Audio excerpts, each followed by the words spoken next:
And why I remember this is just the funniest thing, but she had only put 2 pieces of bacon on each one of our sandwiches, and of course really stacked my dad's up. Well, for some reason, he looked over at our sandwich and seen that it only, and then grabbed it and looked and seen, oh man, he went haywire. He beat the crap out. How dare you cheat my boys and blah, blah, blah, blah. You know, you're here to take care of them and they get the same, and then went through all that rigmarole. So, needless to say, they got in a big duke out over that. Which, as I said, my dad was a very violent person, so he liked to beat up women. And later on, I found out he liked to beat up men. He just liked to beat up people. And he wasn't the only one in our family, unfortunately, that was like that. Another interesting thing that happened that same particular summer, it's weird how I can remember that summer so well, but I guess because I was so shocked at being with this particular evil, and I refer to her as a evil witch, as my other brothers also do, was every day we would have to get up. It was the same thing day in and day out, day in and day out. We would get up, she would make 1 bowl of oatmeal, and it would be so hard you practically had to have a chisel to eat it, but we had to eat every bite of it. Then she would actually put us outside in the backyard until lunchtime.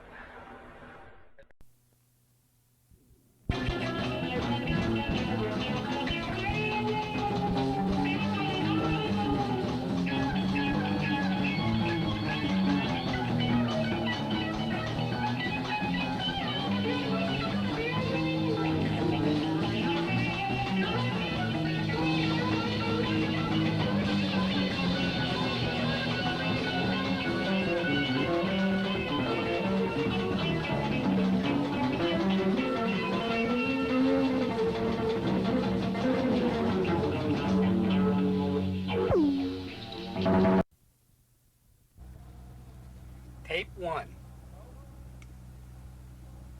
Hello. Welcome. Come on in and have a seat. Float around. Do as you please. I'm about to tell you a story.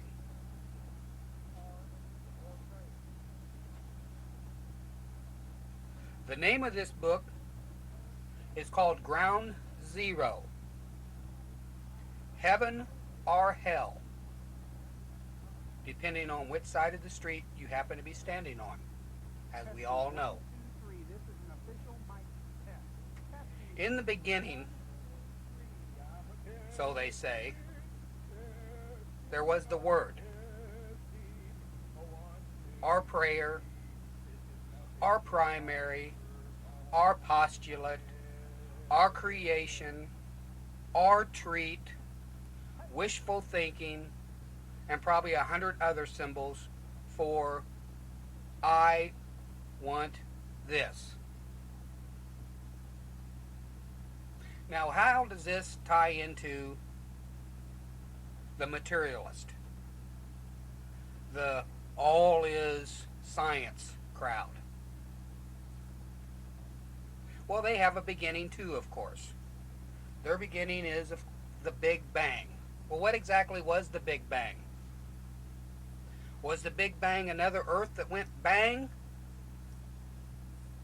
Possible. Science has no clue to that. I mean, what if there was only one planet at one time? Like, for instance, there was only one landmass on Earth. And what if that one planet, a long time ago, had a thermal hydrogen nuclear war, and that was the Big Bang, 1,000 hydrogen bombs going all off at the same exact second? See, we really don't know. Science doesn't know. I mean, there are more unanswered questions in the science field than there are in the God field. And of course, I'm not an expert in either field. I personally am just someone who likes riding the waves.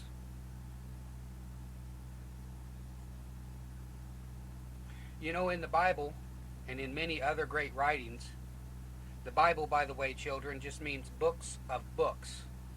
They had to come up with a word that meant more than one book.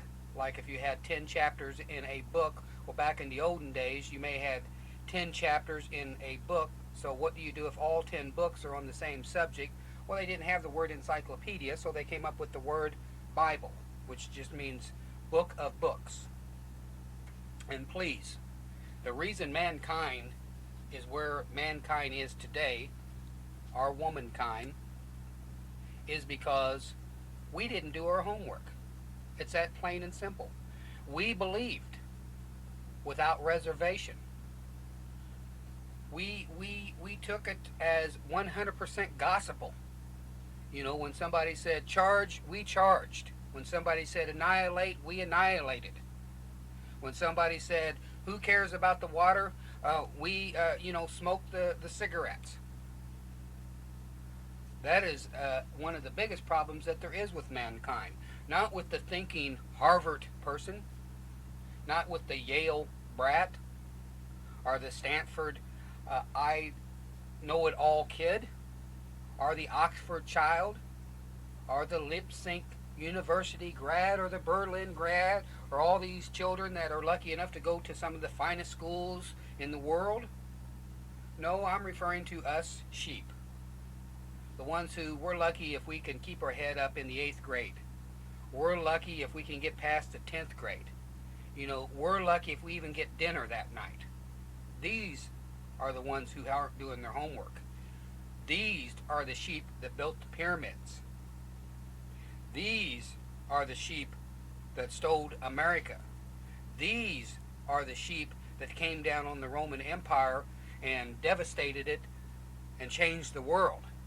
These are the Genghis Khan kids. These are the Attila the Hun children. The ones that follow without no thinking. And that's either good or that is bad. You know, that's, again, your own personal choice. It's just like today. You know, we have this situation going over in a country called Iraq. We want to have a military base next to Iran. So therefore, the only thing we could do to get in there was, of course, what? Go in and totally take over Iraq, which is exactly what we did do.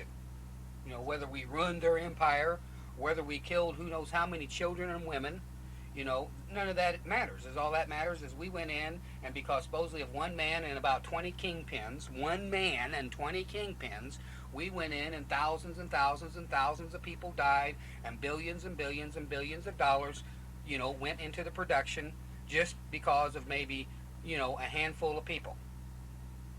But the real story is, of course, we wanted a seat over there. We wanted a power in that part of the country because we had already lost our seat there.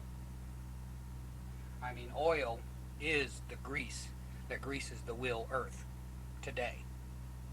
You know, 2,000 years ago, it was something else. 4,000 years ago, it was something else. Today, I don't think anybody in any country, even countries that, you know, have nothing, don't realize that oil controls this entire world. He who controls the oil controls the world, as the old saying goes. But I'm getting ahead of myself. The story I'm really about to tell you is called The 13 Who Knew. It's a little story, a dance through history of how mankind, womankind, childkind got to be where we're at today. Why is there 200,000 nuclear bombs sitting in warehouses? Why are there trillions and trillions and trillions and trillions of dollars in debt to pay for them bombs still owed by the sheep? That's what I'm here to talk about. I'm here to talk about why are we in the predicament the way we are right now today. Why must the sheep lay down beside the tiger, the lion? Of course, is that the Lion of Judah? Or is that the Lion of Siberia? Or is that the lion, the king of the beast himself, of Africa?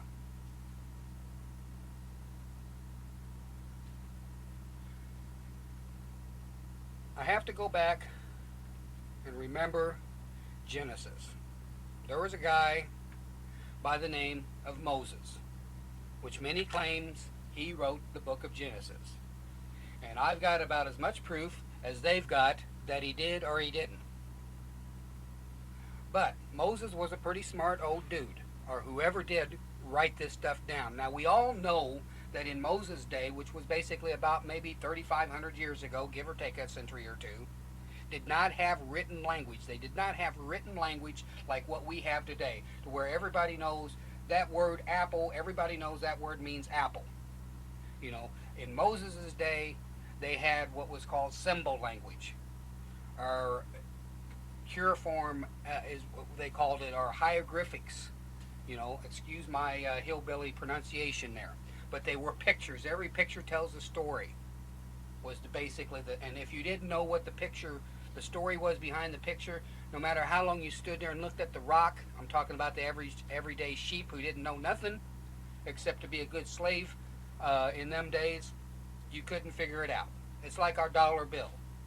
You know, there's a picture of the eye on top of the dollar bill. 99% of the kids don't know what that means. You know, that's a symbol language. That's how Moses spoke. That's how they spoke, or that's how they wrote back in them days. That's how the ancient folks in India, that's how they wrote.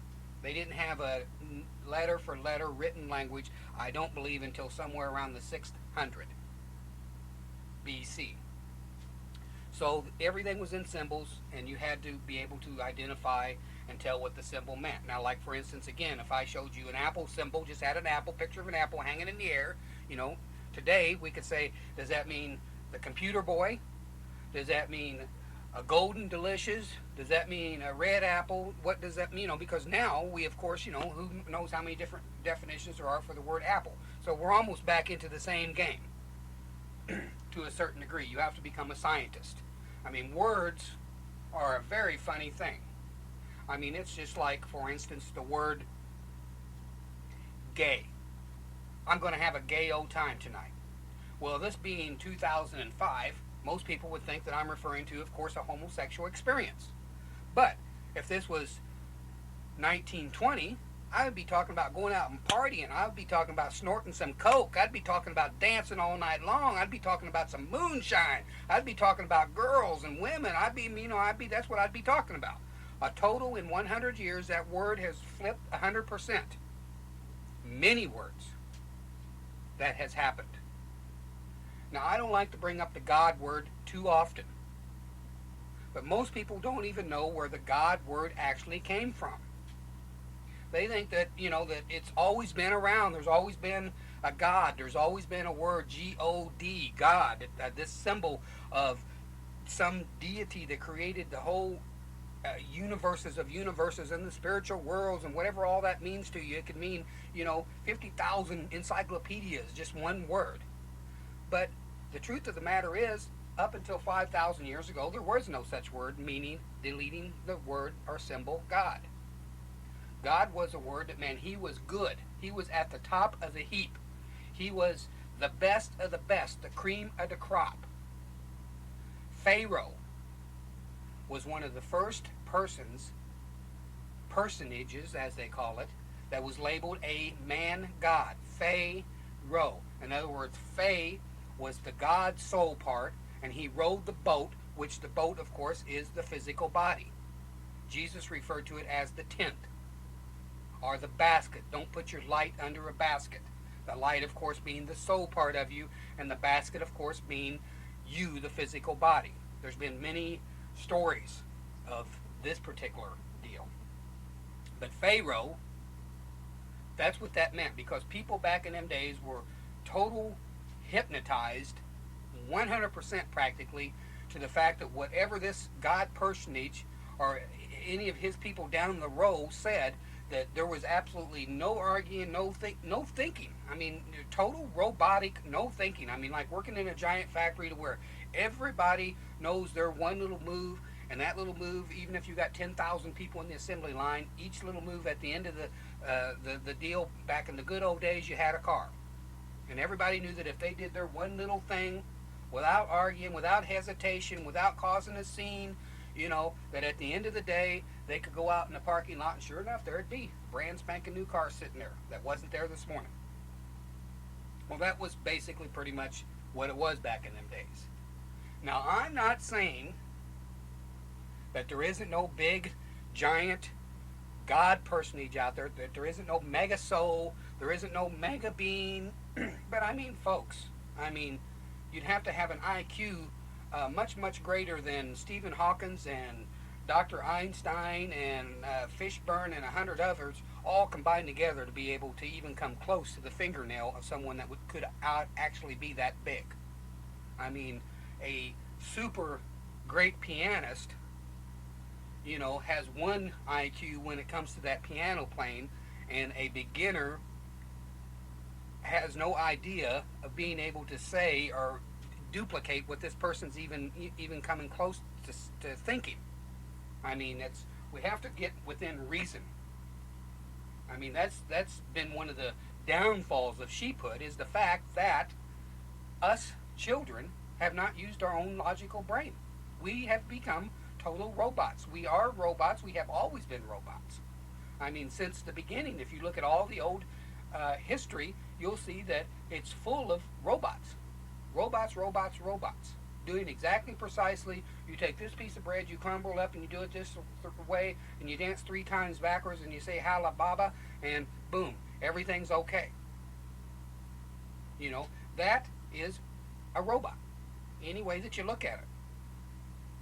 And again, that's not right or wrong. I'm not into right or wrong, because the only thing that is wrong is if it hurts people. You know, if it's wrong, it hurts women and children. If it hurts, it maims, you know, this is wrong. If it makes people starve, you know, we all know what wrong is. I mean, the big guy in his limousine driving by and splashing the poor homeless people in the street corner saying, well, you know, that's their karma. You know, we all know what's going on. You know, we don't take no Dr. Einstein to figure out what's really happening on that deal. You know, I was once with a guy who that was his biggest thing. He liked driving around and seeing the homeless people. Look at them, mug them, look at them, blah, blah, you know, and just to make himself feel better. That was pretty much all it amounted to. Well, they've got some shitty karma, boy. You know, look at that guy. He's in a wheelchair, boy. Well, who the fuck you know, and they have all this, you know, preconceived ideas about karma and all this stuff, which, again, may be right or wrong. But if you're sitting around in a limousine and you're judging all these people down and out and blah, blah, blah, blah, and then you're not even looking at that it was because it was your law that was passed that caused you know, the floodgates to go up somewhere, and you know, 10,000 acres to be chopped down, and all the wheat fields to be gone bye, so somebody could put in a giant hydrogen, you know, nuclear plant, and that's why all these people can't work, you know, and that's why all these people 100 years later are living like this. And then, you know, that's, come on, you know, we have to, you know, follow the donkey back to the carrot. But I'm getting away with myself. What I'm really about to tell you, again, this is all just ad-lib fill-in, I would call it. Getting back to Genesis. What happened after the Big Bang? What really happened? I mean, why would God need 7 days to do anything, first off? If you're God, you're God. There is no time. I mean, pretty much in a scientific point of view, if there is no night and there is no day, that means there was no time in what we label as time.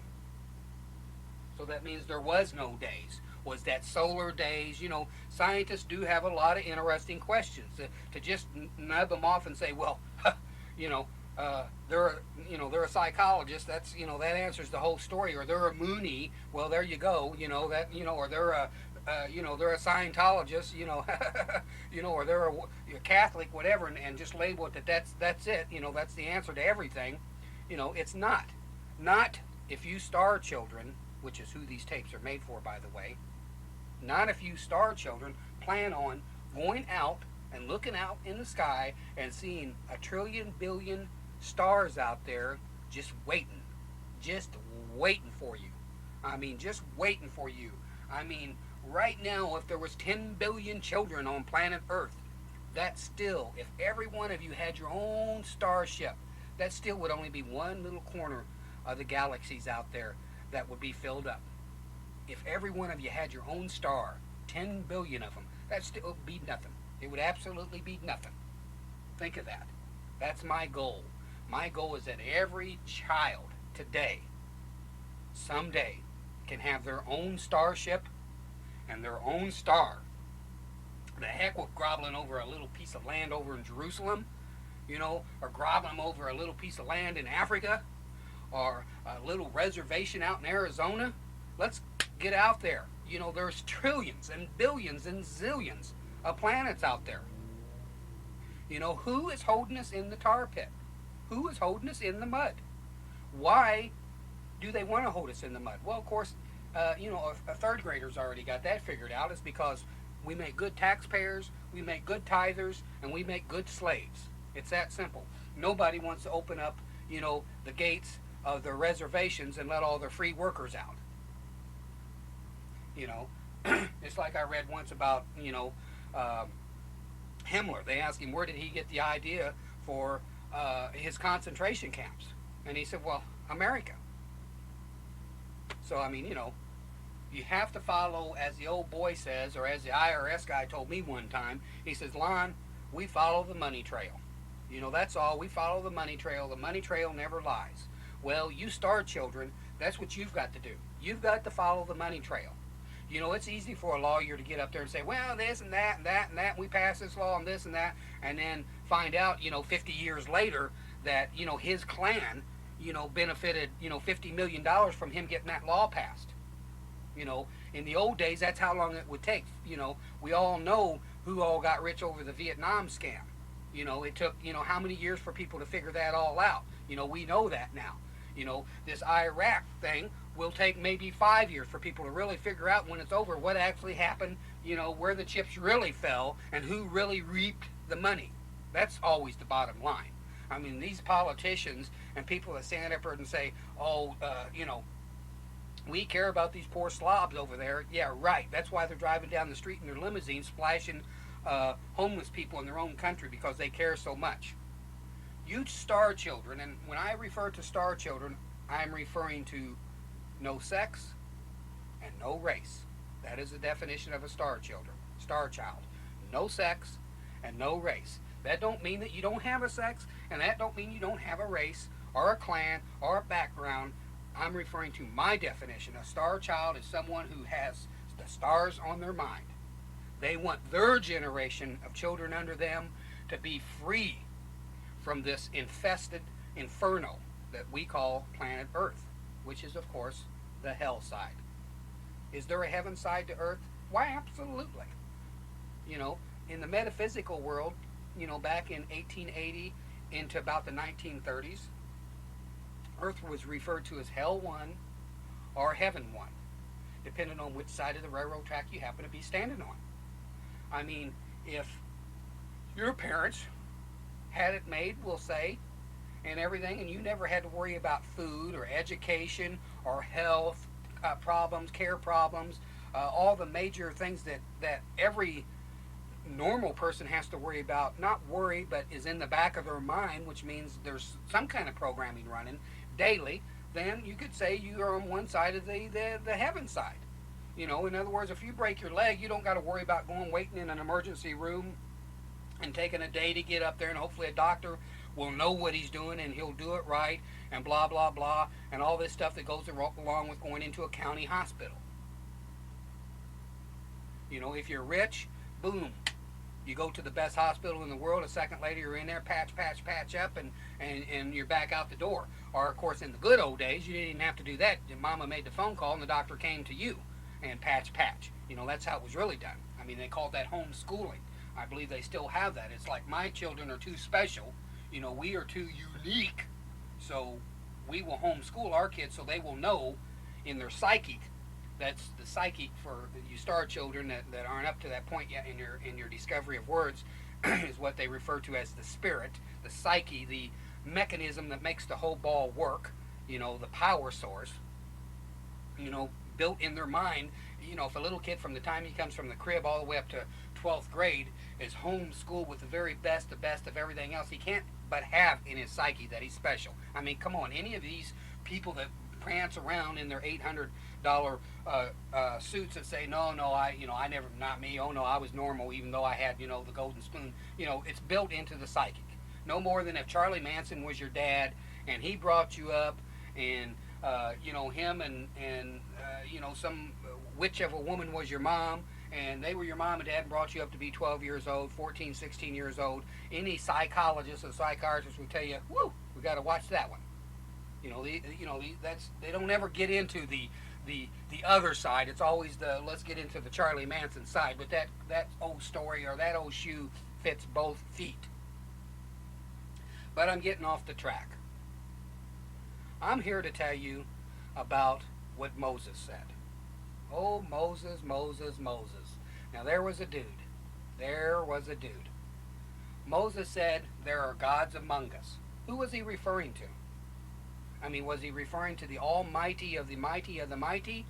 Or was he referring to gods that walked on earth? Or was he referring to invisible gods that actually was on earth but also were spiritual? Some say he was referring to angels, depending on which church you come from. Everybody's, of course, got their own definitions. But the bottom line is he said there are gods among us. Okay? Now, again, as I've said, in Moses' day, Pharaoh was God. And you could literally have your head chopped off faster than slapping Adolf Hitler in the face if you told Pharaoh he was not God. I mean, you weren't even allowed to look at him if you was a sheep. Even if you was of the royal clan, I mean, you didn't just go up and sit on his lap. I mean, he was God, plain and simple. And, you don't go up to God and tell him he ain't God. I mean, there's some churches that if you went up to them and told them, well, I decided, boys, I don't want to be part of your organization anymore. I think you guys are full of shit. Why, you might as well have taken, Elvis Presley out and crucified him. Or some great deity, of theirs, and put him on the bonfire. That's, you just don't do that. Pharaoh was God. Now, I'm not talking about God, the God that later someone coined the idea of a great invisible God ahead of all the other gods. See, to understand this, you have to understand, to a certain degree, the Hindu religion, which, of course, has a mountain of gods. They have a god for everything under the sun. Even the sun's a god. And then there's the head god, and the god of the head god. And then there's the god that's in charge of all the gods. In my opinion, it means, like, for instance, you have, say, your ace pilots. You have the guy who's the number one ace. He is, and you're coming up now. You're in the squad. You made it. You're in the God squad, And so, who would you listen to? Well, you couldn't most likely just go up to the number one ace pilot. The guy that knocked out 25 of Hitler's planes. Just last week. You would go to maybe a guy 10 echelons down the chain from him and talk to him, and then slowly work your way up. I mean, it's like a rope, or it's like a string. You're always on one end of the string no matter which way that you look at it. And everything else in time is on the other end of the string. And there could be knots in this string. These knots could be very hard times. These knots could be very good times. These knots could be labeled as gods. Oh, wow, I'm finally going to meet, I remember back when, with me, speaking of my own personal stuff, I'm actually get to meet, Elvis Presley. Wow, my Jimi Hendrix. Oh, the Beach Boys. Oh, and all this stuff. Being a musician, these things, I thought they were really something. These guys were, and they were. They did it. They made it. They come through it, and they actually, performed and did it and come out of the tar pit and were symbols for all. Maybe in the science field, it could have been Professor Stephen Hawking, or it could have been to actually meet Albert Einstein and have a cup of tea with the man, and take a light test with him. Who know, whatever your field is, you know what this is. These could be considered knots on the end of the string. But at the other end of the string, no matter what it is, there's still a mystery at the other end of the string. There is never no ending. Even if you're the greatest professor in the world and you know everything under the sun and you're 10 times smarter than Professor Hawkins, there's still more. There's still more. And of course, any professor worth his oats will tell you that. We're at the baby steps. We're at first grade when it really comes to physical knowledge. We're really at first grade, and science needs to say that to totally mislead. And I'm referring to, you got to remember, folks, children, there is positive scientists and there's negative scientists. In every field, we have this. And there are neutrals. It's like, for instance, every person in Germany was not out to kill the Jews. Every person in Germany was not out to annihilate the British. The British were their cousins. They weren't out to annihilate the British. Every person, there's good doctors and there's bad doctors. Freud and Hyde, so to speak. Or excuse me, I guess Freud was Hyde. Oh, that's a joke. There's scientists that created all these hydrogen bombs and all these chemical gases and all this stuff that has left, like I said, the American public and the Russian public and the Chinese public and trillions and billions and zillions and who knows how much actual debt that you children have to pay for all these past regimes. Them are bad scientists. Them scientists were not good for planet Earth. Them scientists were not good for you sheep.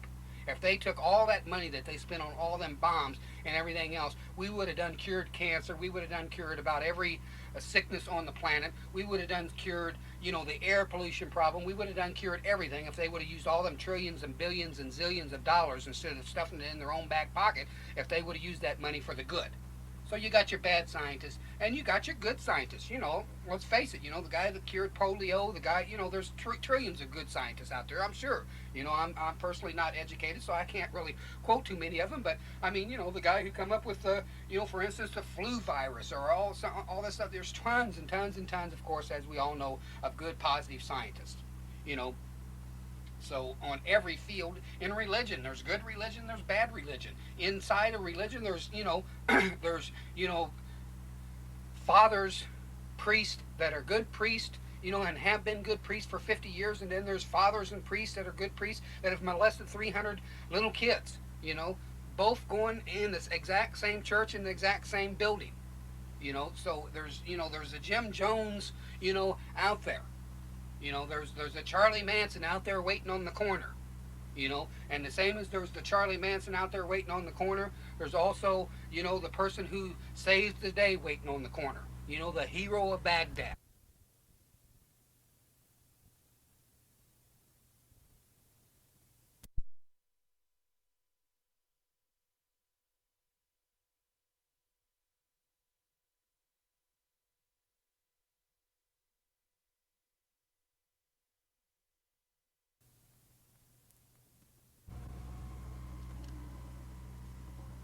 So anyway, let's get back to these three angels. And then later I'll tell you how we got to where we're at today, to a certain degree. And again, I'm no scholar, I'm no expert, I'm certainly no doctor, and I'm no teacher. I'm just a guy that's been living on the road for a long time. Who are these three angels? Again, Lucifer, Michael, and Gabriel. Michael, who started the Christian church supposedly, and Gabriel, who gave the trumpet to Muhammad. Of course, there's some who, of course, will tell you that Lucifer was, of course, Vishnu or Shiva and blah blah blah, and try to, of course, and put it in that frame. You've always got somebody who wants to take their frame and say we got the way, and of course the bad guy relates to that other organization. You have that, as I said, in every organization. It's like I said about rich people. If you're homeschooled and you live in a palace, in a mansion, and you're homeschooled from the time you're a little baby all the way up till you're 21, fed with a silver spoon and told how great you are this, in your psyche, in your energy force field, you obviously believe that. Why? Because everywhere you look around, everybody's telling you that. Well, imagine if your dad was Charlie Manson and your mom was, some witch, and they were your mom and dad, and they brought you up to tell you blah, blah, blah, blah, well, of course your psychic would be 100% different, and again, your whole belief mechanism would be that. That's common sense. every great religious story, whether it be Buddha and his divine birth, whether it be Krishna and his divine birth, or whether it be Jesus and his divine birth, whether it be Apollo and his divine birth, all of them have, because that is very important. That is the root, the cornerstone of everything. If you're in a room and everybody from the moment the woman finds out, say that you decide, say you take a man and a female, and you put them in a house, and you tell them, now we want you to procreate, and from the day that they're in there, it's constantly playing on, this baby's going to be special, this is going to be a special baby, this is going to be a great baby, you people are the perfect specimens, we've chose you out of all the people in the world, of billions of people, we've brought you two together because you two are going to have the perfect baby, the greatest baby in the world, and the genealogist did all the genes and found out you guys are just, you're the cream of the crop. I mean, you're right back to the very beginning. Okay, and this stuff kept playing day and day, and the man and the wife, they procreate, and next thing you know, a week later, the doctor say, hey, we did it, and that baby is gone, and they just from day after day says, now look, little girl, this this baby you're having is going to be, he's going to be the world savior, she's going to be the world savior, it's going to be the world savior, it's the greatest baby because we brought the two, and for 9 months. This, it went on and on and on to where, every second, from the time they were drinking their coffee in the morning to the time they were watching Johnny Carson at night, all they got was, man, you guys are the greatest, you're the greatest, and this baby is going to be like no other baby under the sun. Well, at the end of 9 months, when the little baby comes, the little tyke comes, then boom, the most important, famous people in the world, to you guys, to you, in your world. Maybe that may be, for me, it could have been like say, an Elvis Presley, a Jimi Hendrix, a John Lennon, John Wayne, Jack Nicholson, they come to my house and say, man, and shake my hand and bow down to me and give me presents and everything else and say, man, you're a baby, and then on the vice versa, it may be on the mom's side, it could be, Lady Diana comes to you, and all, Mother Teresa herself makes the ride over and comes to you and bows down to you and says, in other words, you get the concept, all the greatest, most important people in the world come to you, and of course you got your little sideline if you got your psychologist, and he sends a couple bad boys over and say, nah, it's really, we think that this, experiment ain't that hot and blah, blah, blah, blah, we should go ahead and abort, so you got that side of, let's get the baby Moses, let's get the baby Jesus, let's get the baby Krishna, the only baby that people didn't try to get was Buddha, all the other stories all have the same story, you got the arch villain, the head guy who's scared of losing all of his material wealth out to get you. So, but anyway, what kind of baby do you think you're going to have? What kind of baby? Well, any person who met that baby or talked to that baby, and that baby from his own universe, looking out from his own eyes, based on everything that's been programmed in his programming, and everything he'd been told, and everything he'd been showed, what else could he not think but that he's God? Which meant he would have holy thoughts, he would have every thoughts, he would have total thinking of whatever was already programmed into him, all combined together, which would be constantly do good to people, people are that, everything you told him, he would reflect every bit of that, whatever the divine teaching was.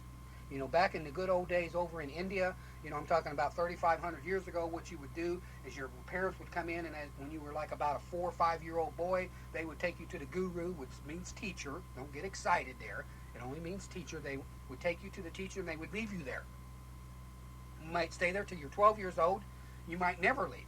You might stay with that guru your whole entire life. But on an average, you might stay there from the time you're 5 years old to you're 12 years old, to where you're physically able to start doing physical work to help mom and dad, if you're of that class or that clan. And the guru would tell you all these things, and he would insert into you all the good positive programmings. He would, that's, the song of love, that's what the word, that's what the Gita, which is their Bible, it's called the Song of Love, which basically is what it means, is the teacher passes on all the good positive vibrations into the student. Passes it on, so when the student, again, becomes an adulthood, then he reflects all this out in his community, and he does good. It was a well-workable system. Again, it'd be like a computer. You got a computer, it's a raw computer, it don't have any data, no knowledge whatsoever, except just the basic get up, use the bathroom computer. Okay, now you come in and you feed it all these positive programmings, help all the other programmings, work together, work as a team, we're all in it together, all these good positive things, each one of these programmings. You know, but then somebody comes in and inserts a spam here and there, spam here and there, you know, worm virus, you know, and your computer totally crashes and goes back to the very beginning again. You know, you got all kinds of, well, that's you. That is us. I mean, computers was based on our own mechanisms. That's how they come up with the idea of the computers. If you read these computer science books, you know, they based on it. That's how our mind works. They call it a rope memory. You know, one rope, you know, again, like the string. Like I said, you crawl down the string and there's that box, and you crawl down the string a little more, there's that box. You crawl down the string, and then there's, you know, there's pieces of string that go off from one side off to the left, you know, and these are the paths that Jesus talked about when you get on the wrong path. You go down that path, you may be down that path for, you know, who knows how many years, and find out, holy smokes, you know, you get to the end of it, you see there ain't nothing but a big fall, you know, so now you have to crawl your way all the way back to the middle road again, and back on the, you know, that was Buddha's whole teaching, was, you know, the middle path, you know, stay on the main path, you know, stay on the piece of string that's the total string going exactly, you know, to where you want to go. Now, whether you want to label that the Godhead or the big Kahuna or whatever you want to call it, you know, it doesn't matter. Only you know that. My only concern is stars. Star children. My only concern is getting out of the mud factory and into the heavens, into the stars, I mean, imagine that, being on an actual star cruiser.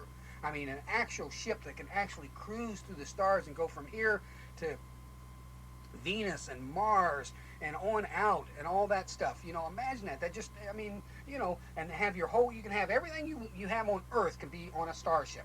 I mean, it could be like the Titanic, except up in the air.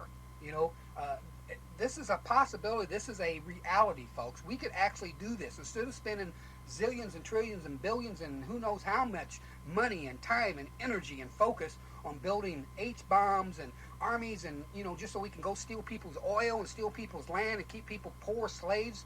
You know, that's the old way. You know, that's the snake way. You know, that's Lucifer's way. You know, that is Lucifer's way. Lucifer, like I said, does not want a nuclear war. I mean, that's the last thing on, but that ain't saying he ain't pushing, you know, to spend every dollar and get every, you know, that's his game. You know, it's like there's two vibrations. You know, there's one vibration of frustration, we'll say, and greed and all the stuff that goes with that vibration. If you label that one vibration, and then if you label the other vibration going the other way as positive, caring, loving, sharing, let's get along, let's, you know, be, you know, that, you know, it's two totally different vibrations. That's what you got. You know, Satan gets off on one side, Michael gets off on the other, and you know, Gabriel gets off on the same type of a vibration. You know, the reason God created, you know, the emperor of the entire universe, the reason he created these different angels is so they could each have different abilities. You know, I mean, nobody ever says, you know, the God has to take responsibility for what he did or is doing. You never hear any preachers ever say anything, well, where's God's responsibility in all this? You know, where's God's responsibility in supposedly making snake? You know, where's God's responsibility in making the tree in the first place? I mean, what kind of idiot, you know, would take and put a bowl full of cocaine out on a table and take, you know, a couple little 10-year-old kids and put them on sit at the table and say, now look, you know, don't touch this stuff. You know, this is strictly cosmetic here. Don't touch it. I mean, you know, only an insane idiot would do something like that. You know, and I'm not saying God's an insane idiot. I'm saying there's a bigger plan, of course, to that. I'm just saying if you look at it just from a, you know, the way some people want you to think. I mean, who made Snake? Who programmed Snake? Who has to take responsibility for Snake? I mean, you know, if you have a little kid and you, you know, abuse that little kid and turn him into a little monster or a little alien on wheels, and he goes out and does a bunch of naughty little things, you know, I guarantee you, you know, somebody's going to come back and sue you. You know, the court's going to come back and say, hey, you know, your kid, you know, did all this vandalism. You've got to take responsibility for him. You've got to pay all this stuff. You know, people actually have insurance for that now. You know, if their kids get out of control and cause a bunch of havoc to the next door neighbor, who's going to pay for it? You know, who's going to pay for it? You know, if your kid, you know, goes down and does, you know, some kind of larceny at a giant store and everything, that store's going to sue you. That store's going to make you pay for it. They're not going to pay for it. You know, and at some things, they're going to come and take you to jail. They're going to take you right along with your kid to jail. You know, so you have to be responsible. We have to be responsible. You know, again, even if you're just driving down the street and you stop at the bank and your kids go in and rob the bank and come out and jump in the back seat, and you guys drive away, you know, and 3 hours later the SWAT team surrounds your house, guess what? You're going to jail. Yeah, yeah, you're going to jail, even if you're the, you know, a Girl Scout leader. You're going to jail because that's how the law's set up. You know, so where's God's responsibility in all this stuff? Well, it's just a much, much bigger plan, folks. It's just a much, much bigger plan. And I'm not trying to say that I know what the plan is. I'm not trying to say I know any of that stuff. It's all I'm trying to say is that there has to be a bigger reason for this. You know, again, mankind would not be right where womankind is if we hadn't had World War II. And that's a horrible thing to say for all the millions, 50 million people that died, you know, all them, H-bomb charred babies over there in Japan. You know, that's hard to say, but that's the truth. You know, and if we hadn't had World War I, we wouldn't be here today either, because World War I was the setting stage for World War II. And if we hadn't had the wars of over in Europe in 1880s of the Germans and the German Empire and all this stuff and all their struggles of coming out of the Holy Roman Empire days and all that stuff, we wouldn't have had World War I, we wouldn't have had World War II, and we wouldn't have, you know, World War III, which is not an actual physical war. There are many people on the computer now have figured that out. It's not a physical war. World War III is not a physical war. World War III is a war of the minds, a war of the, you know, of the thought process. War of the words. You know, if you take like the Church of Scientology and you follow them, I mean, you know, they'll probably be suing me just because I used their name. It is a trademark name, you know, but I'm using it as an IE on the end. Remember that now. But I mean, the war of words, you know, the computer war. That's going to be the big war. I mean, right now today on a computer in the United States, practically everybody in the United States is listed on there, and anybody can find out who the heck anybody is, where they live, how much money they make, who their insurance agent is, and everything else under the sun. It's all right. There are actual companies that are making millions of dollars by putting all this information on.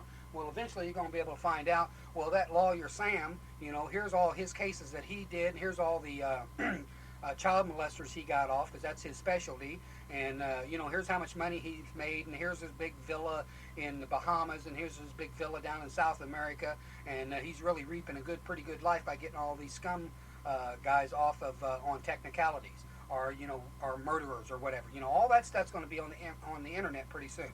You know, the people, the Hensleys, you know, the Marthas, you know, the Enrons, you know, all them people. It's not just going to be, oh, well, wow, we heard this guy ripped off, you know, $400 million, you know. Well, one of these days it's going to be, where is the $400 million? Who's got it? Which one of his grandkids are living the good life off of all that money?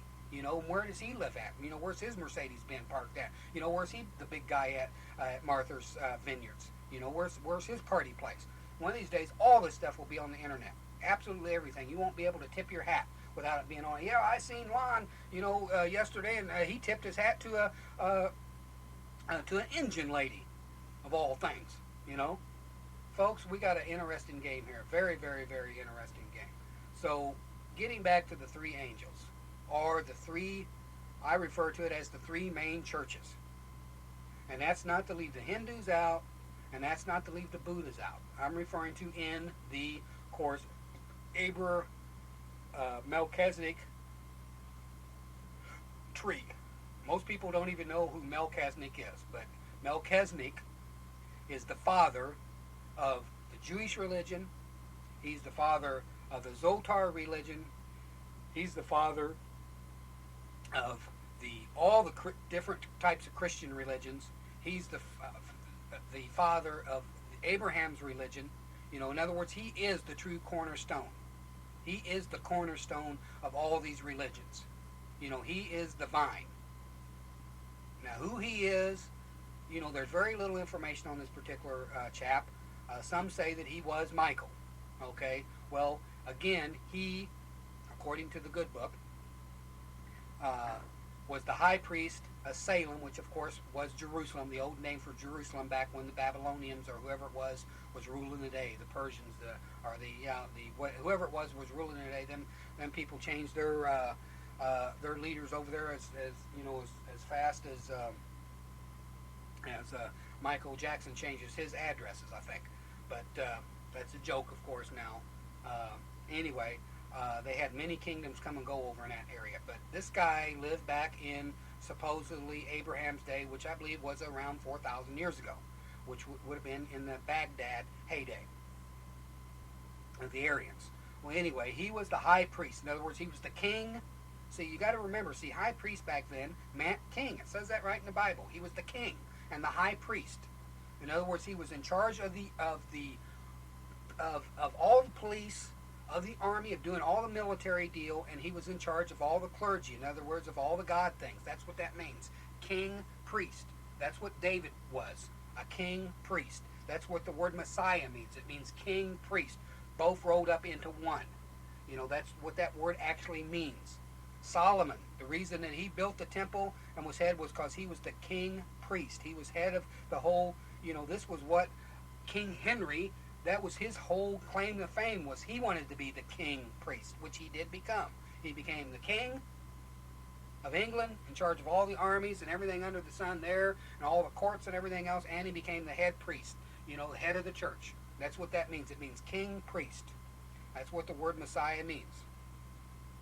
The word Christ, it means he's been anointed, he's been chosen, he's been picked. You know, now all these groups all have their holy man on the side, of the guy who's the outcast, the shaman, you know, the guy who lives up in the hills, you know, the prophet, you know, coming in and saying, well, now look, you know, the Lord told me, you know, David, you better, you know, walk this way because blah, blah, blah, blah. You know, all these groups, even in India, and some of the older religions like that, religions of that time, all had the same thing. These holy people out in the woods that only lived, you know, strictly to try to gain that higher consciousness. It'd be like, you know, being, you know, if you class computers in an A, B, C, D form, you'd say, you know, A would be the sheep, you know, B would be the middle class, you know, C would be C would be the upper class, you know, the blah blah blah, and D would be the totally elite, you know, the geek, you know, the wizard of the computers, you know, and then you still got, of course, offshoots of your spammers and your Merlins, you know, yeah, everything kind of you can form it into a computer type of operation in your mind, but that's King Melchizedek. Again, supposedly some say he was Michael. You know, there's an interesting book called DRQUACKY, which explains every bit of this in such great detail that I can't even, you know, move a page on it. There's so much information in there about all this stuff. Written back in 53. But, so that's who this Melchizedek guy was, and he created all these things, and all the angels and everything else all stems from his particular religion. Now, again, I mentioned the name Zolotar. Zolotar, of course, was still is today, a head guy of a religious system that was started. Some say that he was started around 600 BC. Some say that he was around 1600 BC. There's even some say that he was actually the same person that was Melchizedek, and some say that, you know, him and Melchizedek was of the same order. You know, there's a lot of information about who this particular guy was, and again, he was over there in the Mesopotamian area when he actually lived. But he basically is the guy who coined the idea there's a good God and there's a bad God, and then there's the in-between. You know, he was one of the first to come up with that particular theory over in that part, in the Christian, or in the Judaic, or the Muslim way of thinking. He was the guy that came up with it in that area. Of course, we all know in Hinduism that, you know, it was in Hinduism, you know, also, you know, 1500 BC, 2500 BC, you know, because Shiva and Kali, you know, were the same thing. You know, so it's been around a good long time. So again, there's always the two angels, and then there's the third. So see, there's supposedly Gabriel and Lucifer and Michael. Now some say Lucifer, of course, is the negative, Gabriel is the positive, and Michael is the in-between. And again, who knows? You know, unless they pop into the room and say, you know, this is it, and give you some fruit. You know, always be a fruit doctor, kids. No matter what. No matter what. I mean, if you're dumber than a hill of beans, you know, always be a fruit doctor. That is, you know, there's no way around being a fruit doctor. Every religion agrees on that. Be a fruit doctor. I mean, what is a fruit doctor? A fruit doctor says, is the kid that I come up and I say, look, man, I got the best oranges in the world. And you say, okay, fine, let's see them. And you look at them, you say, fine, yeah, they look pretty good. And then you go and you find people that I sold oranges to, and you say, did this guy sell you an orange? Yeah, he did. How was the orange? Oh, man, it was the best orange I ever ate in my life. Okay, that's a good fruit doctor. Okay, if I stand up and say, man, I got the best bananas in the world. I mean, every known monkey in the universe comes to me for their bananas. You know, and I give you this and that, and for 10% down, I'm going to sell you part of my corporation, and you'll be able to sell my particular bananas over in your part of the universe, blah, blah, blah. Well, you know, if you give me 10% down, shame on you. You know, if you do your homework and first taste my bananas, look my bananas over, check my, you know, banana plants, you know, check, see how, if I got enough bananas to stock you, you know, you become a scientist, you know. Then you go to past customers, okay, how was this good? Great bananas, fine. What about, did you ever get at a pinch? Did he ever, you know, cheat you? Did you ever get in a bind? Did you ever this? In other words, you do your shopping. You don't just take it on a whim just because a TV commercial says, you know, pill is great for headaches, you know, and, you know, the FDA says it's great for headaches. You don't just go out and rush out and buy the pill, you know. Why? You know, because the pill is the apple.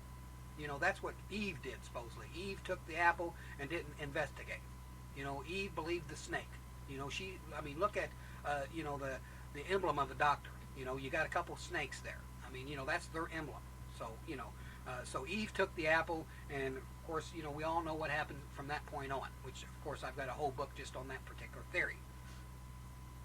So who are these three real angels? Who are they? Who are they really? Do you honestly really know? People, do you really know who they honestly are? I mean, the whole world is manipulated around these three people. You know, again, you know, from Snake, you got his whole empire of everything is material. You know, that's his teaching.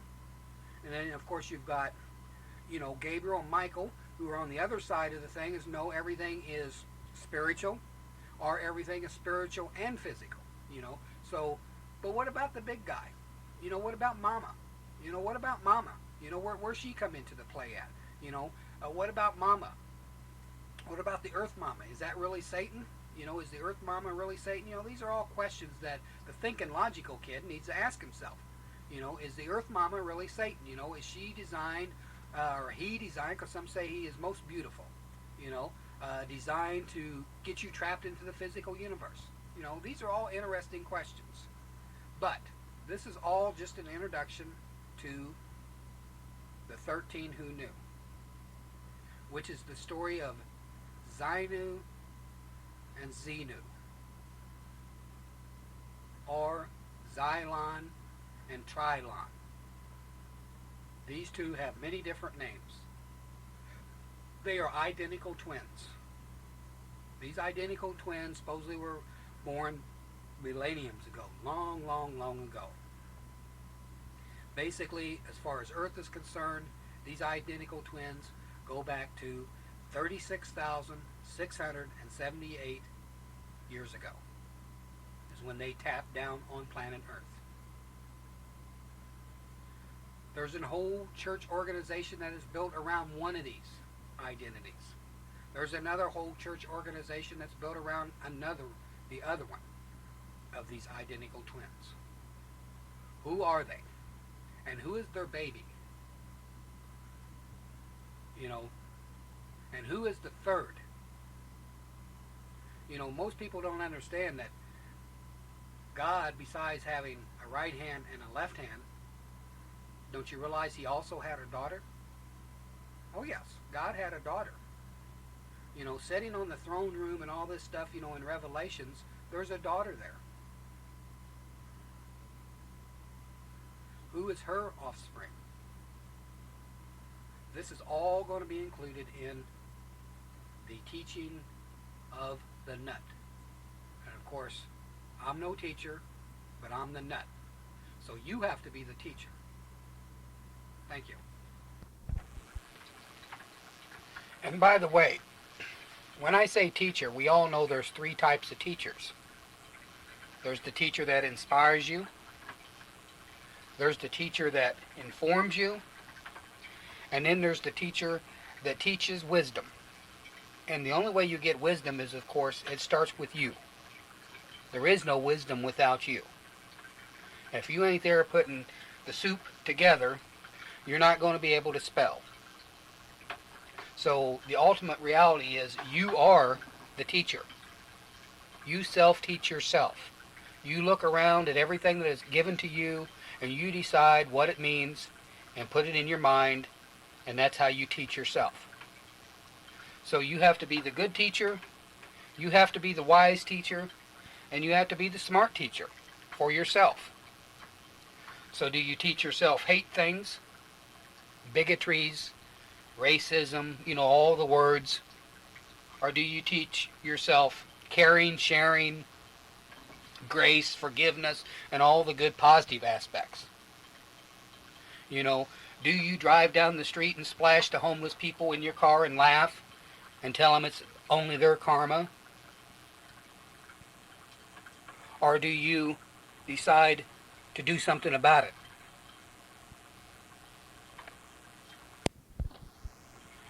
You'll find that in everything in life, practically, there's three meanings. I mean, it's like the good cop, the bad cop, but there's also the in-between cop. That's the one that's behind the mirror. That's the one that's out there looking and judging and watching. There's the prosecutor and the defending attorney and the judge. There's in most things, there's these three things that go about in a spear. So the question is, why, and who, and why? Why do you have to be saved? Because some girl ate an apple 5,000 years ago? I mean, does any logical thinking person actually believe that? Who is the one holding everyone prisoner? Why is this particular being saying you do it my way or you don't go nowhere? Who is the Savior? Who are you going to? What is actually in heaven? Is it all violins and dancing? These are all questions that the Star Kid must ask himself while he's on the journey, upward and outward. I mean, I'm not claiming that I have any answers to anything. What I'm about to tell you is the story of a set of identical twins that had a most interesting 12 years in the beginning. Thank you. Please cue the tape up